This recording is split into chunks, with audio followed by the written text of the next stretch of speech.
क्या 50 रुपए से कोई अमीर बन सकता है? क्या 50 रुपए से कोई करोड़पति बन सकता है? क्या कंपाउंडिंग काम करता भी है या नहीं? कहीं ये घुमाने वाली बात तो नहीं? ऐसा कैसे हो सकता है? ये सब झूठ है। जी हाँ फ्रेंड्स, ये सच है और कंपाउंडिंग काम करता है। वो आपको करोड़पति बना भी सकता है, या 100% सही है। हेलो फ्रेंड्स, मेरा नाम है भरत। इस बार मैं आप लोगों के लिए लेके आया हूँ कंपाउंडिंग। जी हाँ दोस्तों, आप लोगों ने हजारों वीडियोस देखे होंगे कंपाउंडिंग के ऊपर यूट्यूब के। यहाँ बहुत लोगों ने कंपाउंडिंग समझाने का प्रयास किया है। इस बार मैं भी एक कोशिश करना चाहता हूँ, और इसी के लिए मैंने इसका नाम दिया है कंपाउंडिंग वेरी इजी, क्योंकि मुझे लगता है ये बहुत आसान है। और अगर जिस तरीके से मैं आपको समझाता हूँ उस तरीके से आप भी समझ गए तो आपको भी बड़ा आसान लगेगा। दोस्तों, पूरा वीडियो देखिएगा, बिल्कुल स्किप मत कीजिएगा, नहीं तो हो सकता है कि कुछ इंपॉर्टेंट बातें आप भूल जाए। फ्रेंड्स, मैं आपको आज बताऊंगा कि कैसे आप हर रोज सिर्फ 50 रुपए जमा करके 3.25 करोड़ रुपए जमा कर सकते हैं। जी हाँ दोस्तों, ये बिल्कुल मुमकिन है। आज की डेट में अवेलेबल इन्वेस्टमेंट इंस्ट्रूमेंट्स में ये बिल्कुल किया जा सकता है।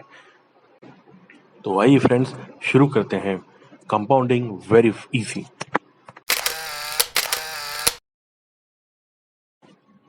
फ्रेंड्स, हम अभी डिस्कस करेंगे सीक्रेट्स और मिस्टेक्स के बारे में।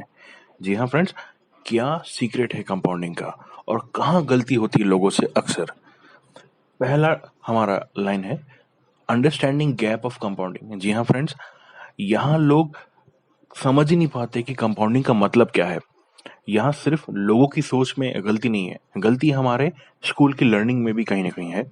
हमारे स्कूल में तो फ्रेंड्स ये समझा दिया जाता है बहुत अच्छे से कि सिंपल इंटरेस्ट क्या होता है, तो हमारा दिमाग सिंपल इंटरेस्ट के तरीके से चलने लगता है। लेकिन जब बात कंपाउंड इंटरेस्ट की बात आती है तो सब्जेक्ट तो है और आपको एक फॉर्मूला भी दे दिया जाता है, लेकिन प्योर प्रैक्टिकल उसका वैसे नहीं बताया जाता जैसे आपको लाइफ में जरूरत है। जब आपको समझ में आता है कि कंपाउंडिंग काम कैसे करता है, तब तक काफी देर हो चुकी होती है और आप काफी आगे एज में निकल जाते हैं। फ्रेंड्स, नेक्स्ट है नेग्लिजेंस और इग्नोरेंस। कई बार क्या होता है, लोग समझ ही नहीं पाते कि कंपाउंडिंग का मतलब क्या होता है, और उन्हें दिखता है कि यार इसमें तो कुछ ज्यादा इंटरेस्ट आ नहीं रहा है, तो वो बिल्कुल ही इग्नोर कर देते हैं। और विश्वास नहीं करेंगे आप कि वो कैश में रखना पसंद करते हैं, लिक्विड रखना पसंद करेंगे, लेकिन कहीं डालेंगे नहीं। अपने मनी को डेड होते हुए देख के खुश होते हैं। वो ये समझ ही नहीं पाते कि कंपाउंडिंग करने देना है कि नहीं। वो मनी को बाहर निकालते ही नहीं है। फ्रेंड्स, आपको एक बात समझना होगा कि जब तक आप सिस्टम में डालेंगे नहीं अपने मनी को, वहां आपका मनी ग्रो नहीं होगा। आप ये तो समझ ही चुके होंगे, ये हमारे सारे मैनेजमेंट की बुक्स में सिखा दिया जाता है कि सेविंग का मतलब इन्वेस्टमेंट है। ध्यान से समझिएगा, सेविंग का मतलब ये नहीं है कि उसको घर में रखना है। आपको एक सिस्टम में डालना पड़ेगा। जब वो सिस्टम में डलेगा नहीं, जब तक तब तक वो कंपाउंड होगा नहीं, आपको रिटर्न देगा नहीं, उल्टा वो मनी डेड होता चला जाएगा। क्योंकि याद रखिएगा, इन्फ्लेशन दिन रात अपना काम करता रहता है। चाहे आप अपने मनी को कंपाउंड करें या ना करें, आपको आगे भागना पड़ेगा, अपने पैसे को काम करने देना पड़ेगा।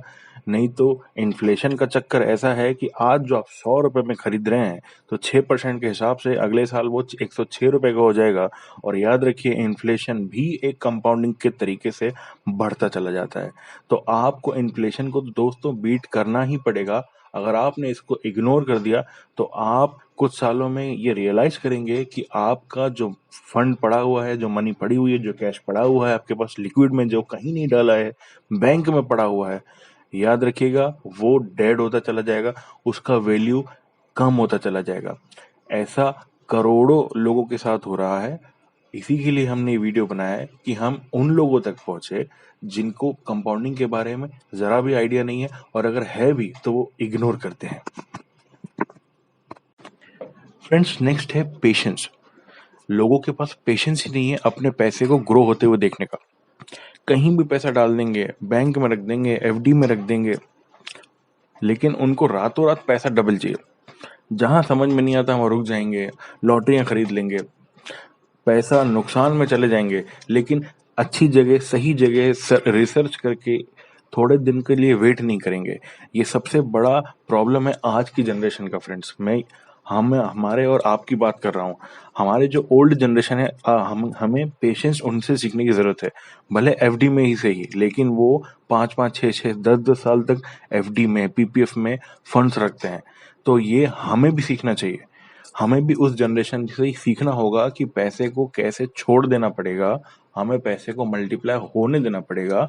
आज के इंस्ट्रूमेंट में समय बदल चुका है फ्रेंड्स। आज का इंस्ट्रूमेंट एफडी नहीं है। एफडी की जगह म्यूचुअल फंड स्टॉक्स भी हैं, जिनमें हमें पैसा रखना पड़ेगा, रख के छोड़ देना पड़ेगा। ऐसे बहुत केस स्टडीज भरे पड़े हैं जहां लोगों ने 30-30, 40-40 साल पैसा रख के छोड़ दिया है और उनके पैसे ऐसे मल्टीप्लाई हुए हैं, आप विश्वास नहीं कर सकते फ्रेंड्स। 10,000, 20,000 रख के लोगों ने छोड़ दिए हैं 30-40 साल, और वो करोड़ों रुपए बन गए हैं। यही बेनिफिट है कंपाउंडिंग का, यही मैजिक है। और लेकिन अगर आप पेशेंस नहीं रखेंगे तो ये आपको कभी नहीं दिखेगा। आप सिर्फ लोगों को उनका पैसा दुगना तिगना करते हुए देखेंगे, लेकिन खुद का आपका मनी ग्रो नहीं होगा। आपको लगेगा अरे यार, मेरा पैसा तो बढ़ ही नहीं रहा है, मैंने कहीं गलत तो नहीं लगा दिया, मुझे कुछ करना था। ये सारी चीजें हम आगे भी कवर करेंगे कि कैसे पेशेंस नहीं रखने से आपको कितना नुकसान हो सकता है। फ्रेंड्स, अगला बहुत इंटरेस्टिंग टॉपिक है, वो है स्विचिंग इन्वेस्टमेंट्स। कई बार क्या होता है, बिना सोचे समझे लोग कहीं भी इन्वेस्ट कर देते हैं, फ्रस्ट्रेट हो जाते हैं और बार बार बदलते रहते हैं। कभी किसी एक जगह पैसा लगाया तो दूसरी जगह लगाया, रुकना नहीं है। पेशेंस तो प्रॉब्लम है ही है, लेकिन एक प्रोडक्ट के ऊपर भरोसा भी नहीं रखते हैं। दोस्तों, ऐसा बहुत बार होगा कि आप किसी एक जगह पैसा लगाएं तो 1 साल में पैसा नहीं बढ़ेगा, 2 साल में नहीं बढ़ेगा, लेकिन आगे बढ़ेगा। जहां आप पैसा लगा रहे हैं, हमारी सलाह यही रहेगी कि रिसर्च करके अपने फंड मैनेजर से पूछ कर लगाएं, और कुछ दिन तक फंड को देखे भी नहीं, 1, 2, 3 साल तक नहीं देखना है, चाहे वो माइनस में चला जाए। आपने रिसर्च किया है तो आपको कॉन्फिडेंस होना चाहिए। बार बार बदलने से कुछ नहीं होगा। जरा भी आपके पास रिटर्न आए तो आपको निकाल नहीं लेना है, स्विच करके दूसरी जगह नहीं लाना है, आपको उसको मल्टीप्लाई होने देना है। याद रखिए, आपने जब पैसा लगाया था तो आपने कुछ सोचा था, उस सोच को कॉन्फिडेंस के रूप में बदलिए, और उस कॉन्फिडेंस पे हमेशा खोइए मत उस कॉन्फिडेंस को, और रुकिए। बार बार स्विच करने से कुछ नहीं होगा, आप अपने फंड को डेड करते हुए चले जाएंगे। फ्रेंड्स, ये जो स्लाइड है ये सबसे इम्पोर्टेंट है। यहाँ हम लोगों ने ध्यान दिया है कि सारे इंस्ट्रूमेंट्स जो इन्वेस्टमेंट के हैं उनको एक ही जगह पे कंपेयर करके आपको दिखाएं कि कुछ सालों के टेन्योर में क्या क्या रिटर्न्स मिलते हैं। जैसे एग्जांपल के तौर पे FD, gold, mutual funds, stocks, और ये हाईली एग्रेसिव स्टॉक्स भी हमने शामिल किए हैं। अगर आपको बहुत अच्छी जानकारी है तो ज़रूर आपको स्टॉक मार्केट में भी पैसा लगाना चाहिए, लेकिन हमें ध्यान यही रखना है कि हमें सारा का सारा पैसा कहीं एक जगह नहीं लगाना है। यहाँ सबसे सेफ, और अगर आपको समय नहीं मिलता है तो हम सजेस्ट करेंगे कि म्यूचुअल फंड बहुत बढ़िया एक इंस्ट्रूमेंट साबित हो सकता है। वैसे तो म्यूचुअल फंड्स तकरीबन तकरीबन 15 से 18% तक का रिटर्न दे सकते हैं अच्छे मार्केट में, लेकिन हमने यहाँ पे सिर्फ 12% मानकर आगे बढ़े हैं।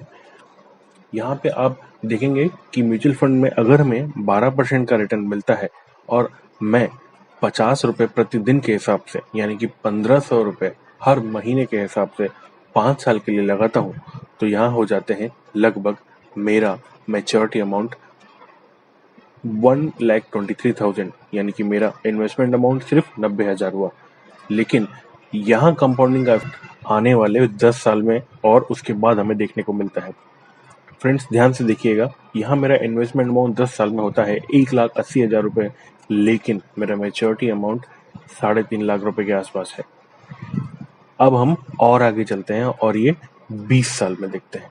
20 साल में है मेरा इन्वेस्टमेंट है 3,60,000 के आसपास, और यहाँ पे मुझे रिटर्न मिल रहा है करीब करीब 15 लाख के आसपास। फ्रेंड्स, आपने देखा कि ये दुगना होता चला जा रहा है, लेकिन कंपाउंडिंग का इफेक्ट यहाँ नहीं आता है। कंपाउंडिंग का इफेक्ट जो रियल में देखने को मिलेगा फिगर्स के हिसाब से, वो आएगा आपको 30 से 35 साल के बाद। जी हाँ फ्रेंड्स, यहाँ मैक्सिमम लोग अपना पेशेंस का जवाब दे देते हैं, वो लोग फंड निकाल देते हैं या आधा अधूरा करके कहीं और फंड लगा देते हैं, ये सोचकर कि चलो अभी बंद करते हैं कहीं और लगाते हैं। नहीं फ्रेंड्स, कभी भी लॉन्ग टर्म के लिए अगर आप प्लान कर रहे हैं तो उस फंड को छेड़िएगा मत, क्योंकि यहीं आप मिस कर जाते हैं सबसे इम्पोर्टेंट चीजें। ध्यान से देखिएगा, अगर ये 30 साल के लिए हम देखते हैं, 30 साल वाले ब्रैकेट में देखिए, आपका इन्वेस्टमेंट सिर्फ 5,40,000 ही है, 5,40,000 ही है, और आपको मेच्योरिटी 53 लाख के आसपास मिलता है। फ्रेंड्स देखिएगा, 25 से 30 साल में अगर हम देखेंगे तो 28 से 92 लाख 53 लाख के आसपास हो गया है। यहीं आप देखिए कि कंपाउंडिंग काम कैसे करता है। आने वाले अगले 30 से 35 साल में ये वापस होके लगभग 98 लाख जैसा हो जाता है, और उसके बाद 40 से 45 साल में एकदम जादू हो जाता है दोस्तों। 40 साल में रिटर्न देखिए, आपका इन्वेस्टमेंट अमाउंट सिर्फ 7,20,000 होता है, और जबकि आपका रिटर्न अमाउंट होता है 1,78,00,000 रुपीज। फ्रेंड्स, है ना ये मैजिक? अब यहाँ अगर आप पैसा निकालते हैं तो कितनी बड़ी गलती आप करेंगे, ध्यान से देखिएगा। 40 से 45 सालों में 40 से 45 सालों में, हाँ जी फ्रेंड्स, यहाँ 40 से 45 सालों में अगर आपने पैसा रखा तो आपको सिर्फ इन्वेस्टमेंट अमाउंट कितना करना है 7-20 के बाद, सिर्फ और सिर्फ 90,000 और लगाना है, और 8,10,000 के इन्वेस्टमेंट पे आपका एक मुश्त मेच्योरिटी अमाउंट 3,25। जी हाँ फ्रेंड्स, जो हमने स्लाइड के स्टार्टिंग में कहा था, 3,25, 3,25,00,000 रुपए आपको 45 साल के बाद मिलेंगे। हमने ज्यादा रिटर्न नहीं एक्सपेक्ट किया है, सिर्फ 12% किया है, जो आराम से कोई भी अच्छा म्यूचुअल फंड आपको दे देगा। आपको ध्यान से चूज अच्छे से करना है, देख के करना है। अपने फाइनेंशियल एडवाइजर को जरूर डिस्कस करें या खुद रिसर्च करके इन्वेस्ट करें। बहुत अच्छे अच्छे म्यूचुअल फंड्स अवेलेबल हैं आज की डेट में। म्यूचुअल फंड्स के ऊपर हम अलग से एक अच्छा वीडियो भी बनाने वाले हैं, जिसमें हम सारे म्यूचुअल फंड, चाहे डेट म्यूचुअल फंड हो, हाइब्रिड हो, इक्विटी हो, एसेट एलोकेटर हो, यहाँ बहुत ज़्यादा कैटेगरी है। फ्रेंड्स, स्टडी करें, बहुत अच्छे म्यूचुअल फंड्स अवेलेबल है मार्केट में। स्टॉक्स में नहीं जाना चाहते हैं, मत लीजिए रिस्क, लेकिन ज़रूर म्यूचुअल फंड ट्राई करें, थोड़ा पैसा लगाएं, मार्केट में पैसा मल्टीप्लाई होने दें। देखते ही देखते आपका पैसा कहाँ चला जाता है आपको पता भी नहीं पड़ेगा। फ्रेंड्स, अभी हम लोग पेशेंस को और इसी म्यूचुअल फंड के इसी रिटर्न को इसी तरीके से हम लोग एक रियल लाइफ एग्जांपल के प्रैक्टिकल को समझेंगे कि कहाँ गड़बड़ होती है और आपको क्या गड़बड़ नहीं करना है। बहुत अच्छे से हम लोग समझाने की कोशिश करें फ्रेंड्स, बिल्कुल भी यहाँ पे स्लाइड को आगे मत कीजिएगा, इसको अच्छे से देखिएगा। यहाँ आप बिल्कुल क्लियर हो जाएंगे कि कहाँ लाइफ में गलती होता है। यहाँ हम लोगों ने दो सिनेरियो लिए हैं, एक है मिस्टर एक्स और एक है मिस्टर जेड। मिस्टर एक्स जो है उसके पास बिल्कुल भी पेशेंस नहीं है, एक लेवल पे उसका पेशेंस जवाब दे जाता है, और मिस्टर जेड जो है उसके पास बहुत पेशेंस है। उसने पूरी लाइफ में बड़े सोच समझ के, बड़े आराम से, धैर्य के साथ सारे डिसीजन लिए हैं, बड़े पेशेंस के साथ डिसीजन लिए हैं।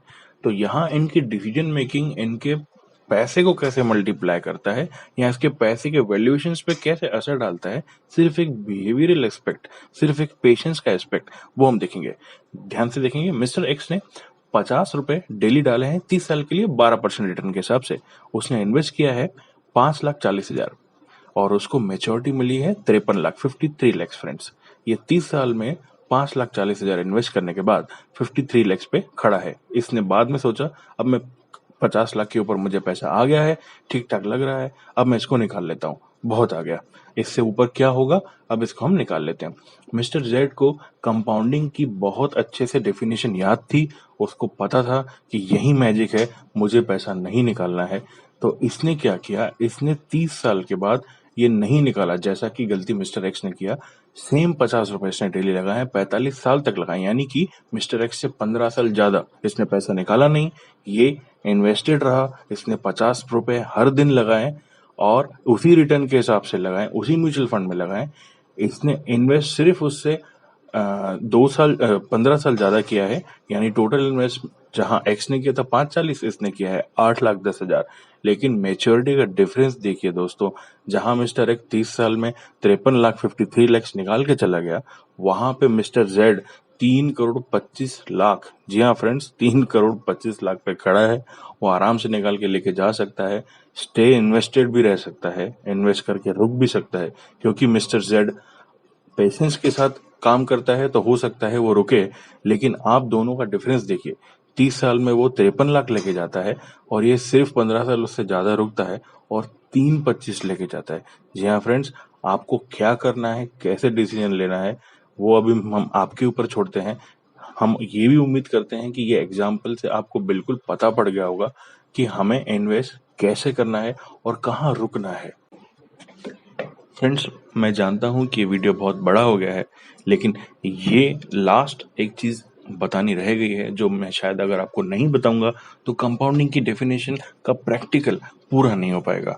हम लोगों ने अभी तक म्यूचुअल फंड्स के बारे में बात की है, लेकिन यहाँ जो बैगर है, जो आपका मनी बैगर कहते हैं, वो है स्टॉक, जो आपको रातों रात, इनफैक्ट अगर आप लंबे समय तक पैसा रखेंगे तो वो कैसे मल्टीप्लाई करता है, वो म्यूचुअल फंड से भी बेटर स्टॉक में भी है, लेकिन यहाँ पे रिस्क ज्यादा रहती है।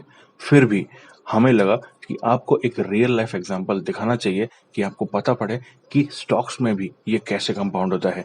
आप जरूर देखें, लेकिन हाँ, ये सलाह हमारी जरूर रहेगी कि किसी भी स्टॉक में इन्वेस्ट करने से पहले सारे फंडामेंटल्स, सारे वैल्यूएशंस, उसका इंट्रिंसिक वैल्यू, उसका पी रेशो, अपने फंड मैनेजर से सलाह, ये सब करें, पूरा रिसर्च करें, उसके बाद पैसा लगाएं। लेकिन फिर भी हम आपको ये एग्जांपल इसी के लिए दिखा रहे हैं ताकि आपको पता पड़े कि स्टॉक्स में जो कंपाउंडिंग होती है वो कैसे काम करती है। हम लोगों ने एक स्टॉक लिया है बजाज फाइनेंस लिमिटेड। ये मेरा बहुत पसंदीदा स्टॉक है, इसके वैल्यूएशंस बहुत अच्छे हैं। सपोज कीजिए फ्रेंड्स, ये स्टॉक अगर किसी ने लिया होता तो उसका आज का वैल्यूएशन कैसा होता। हम ज्यादा पीछे नहीं जा रहे हैं, हम लोग 15 से 17 साल तक पीछे जा रहे हैं। ये स्टॉक वैल्यू 2004 सितंबर 2004 में 9 रुपए पर शेयर था।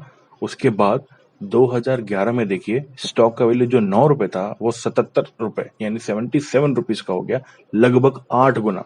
7 सालों में 8 गुना हो गया। आगे बढ़ते हैं, वहीं सितंबर 2015 में ये इसकी पर शेयर वैल्यू 500 रुपए हो गई। यहाँ हम लोग डिविडेंड और स्प्लिट नहीं काउंट कर रहे हैं, हम सिर्फ इसके वैल्यूएशंस जो इंक्रीज हुए हैं हम उसी पे काउंट कर रहे हैं। बीच में स्प्लिट भी हुआ होगा, इसको डिविडेंड भी मिला होगा, हम वो सब हटा देते हैं। अगर उसको भी गिनेंगे तो बहुत अलग ही पूरा पिक्चर हो जाएगा, लेकिन सिर्फ मैं वैल्यूएशंस पे यहाँ पे डिस्कशन कर रहा हूँ। तो 2015 में ये 500 रुपए का पर शेयर हो गया, लगभग 55 गुना ये बढ़ा है 11 साल में 2004 से। ठीक है फ्रेंड्स, आगे बढ़ते हैं। सितंबर 2021 यानी कि लगभग इस समय जब मैं ये वीडियो रिकॉर्ड कर रहा हूं, इसका पर शेयर वैल्यू है 7,500। फ्रेंड्स, 2004 में ये 9 रुपए पे था, कोई सोच नहीं सकता है ये 9 रुपए वाला शेयर अगर किसी ने खरीदा होता तो आज उसका वैल्यू 7,500 के आसपास ट्रेड कर रहा है। प्लस माइनस हुआ होगा, बट हम लोगों ने इसका 7,500 आज की डेट में हम लोग इसको लेके चल रहे हैं। ये लगभग लगभग 83 टाइम्स होता है फ्रेंड्स। 17 साल हुए हैं 2004 से जहां हमने वैल्यूएशन पकड़ा है, उसके पहले का भी आप पकड़ सकते हैं, पर हम लोगों ने जस्ट एक एग्जांपल लेके आपको समझाया है। तो इसका रिटर्न देखिए 8,300% फ्रेंड्स, ये कहीं नहीं दिखने को मिलता है। अच्छे शेयर्स में पैसा लगाना, जो आज की डेट में ब्लू चिप कंपनी में से एक है, लेकिन ये पहले नहीं था। तो आपको कैसे पहचानना है, कैसे किसी कंपनी को समझना है कि आगे जाके एक मल्टी बैगर साबित होगा, आपको पैसे देगा, उसके लिए हम अलग से वीडियो बनाएंगे, आपको जरूर दिखाएंगे, समझाएंगे। और हमारी यही सलाह रहेगी कि सोच समझ के कीजिएगा इन्वेस्टमेंट। अब हम इसको ये देखते हैं कि सपोज कीजिए अगर आप लोगों ने 1,000 शेयर लगाए होते सितंबर 2004 में, तो आप सिर्फ और सिर्फ 9,000 रुपए लगा चुके होते उस टाइम पे फ्रेंड्स। 2004 में 9,000 लगाना बहुत बड़ी बात नहीं है, मैं समझता हूँ 9,000 तब बहुत थे, लेकिन बहुत बड़ी बात भी नहीं है। अगर आपने सितंबर 2004 में 1,000 शेयर इसके लिए रहते यानी 9 रुपए एक शेयर का, तो 9,000 रुपए आप लगा लेते थे, तो आज उसी का वैल्यू आप देखिए फ्रेंड्स, उसका वैल्यू 75 लाख रुपए होता। तो फ्रेंड्स, हम देखा आप लोगों ने कि कोई एक स्टॉक कैसे आपको कुछ ही सालों में क्या रिटर्न्स दे सकता है। एक यही चीज कवर करना था। हमें लगता है कि हम लोगों ने लगभग जो एस्पेक्ट हमें समझ में आते थे, जो हम आपको इजीली समझा सकते हैं, वो सारे कवर किए फ्रेंड्स। अगर आपको लगता है कि कुछ मिस हुआ है हमसे, या फिर हमें कुछ और ऐड करना चाहिए था, तो ज़रूर हमें कमेंट और सजेस्ट कीजिएगा, क्योंकि वीडियो बहुत लंबी हो जा रही थी, तो हम लोगों ने मैक्सिमम ट्राई किया आपको समझाने के लिए। फिर भी फ्रेंड्स, हमें बताइए कि हम और कैसे इम्प्रूव कर सकते हैं। लाइक कीजिए, सब्सक्राइब कीजिए और हमारे साथ जुड़े रहिए, हमें मोटिवेट कीजिए। Thank you so much. Please जुड़े रहिए।